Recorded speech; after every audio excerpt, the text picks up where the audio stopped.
So my bean leaves are done. I shall be giving the recipe shortly.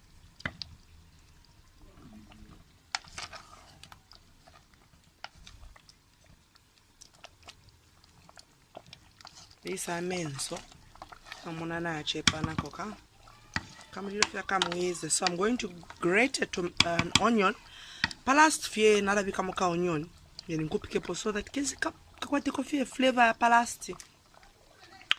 Yep.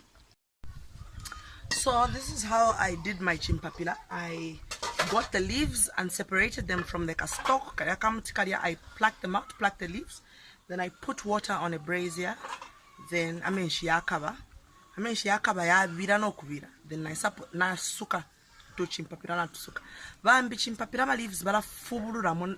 They go a step further and they remove, like from the leaves, they peel off so that they just leave the flesh of the leaf. But I didn't have time to do that, so I just removed the stalk. So it's like 3 leaves, then you pull them out, you throw away the stalk. Anyways, I heat the water, put in then I put in my bean leaves. Chimpapila naibika menshi.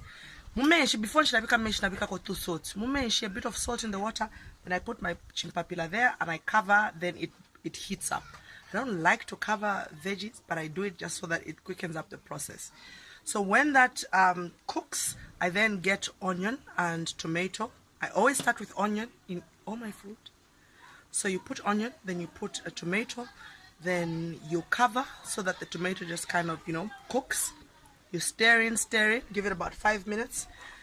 When it cooks, let me say about 10 minutes, then you get your groundnuts. Now, people differ in how they put the groundnuts. Some will make a paste, like they'll get the dry groundnuts, the dry pounded groundnuts, and they'll put water, then they'll add it to the cooking meal.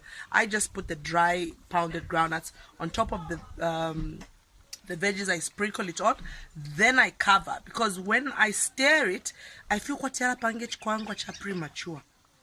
Put together. So ndabika fipamolo, then nakupika.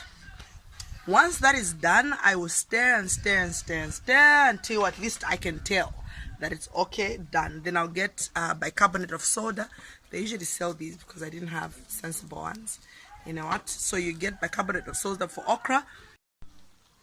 So what happens then is that I get my groundnuts, I sprinkle them on top. I like it when it's rich with groundnuts, so I put a lot more pounded groundnuts on top.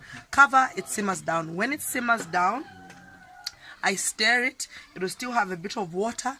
I will stir it. Then I'll add bicarbonate of soda to soda, not for baking. I don't know what they call it. So, anyways, I add that. Then it yellows up immediately. Then I stir it in. Then I just keep on stirring it and turning it, stirring, and doing all sorts of things to it so that it actually cooks. What you want to achieve is that usually pounded groundnuts have little thick chunks. Those need to be smoothed out. In Bemba they call it amenso. Okay, bye.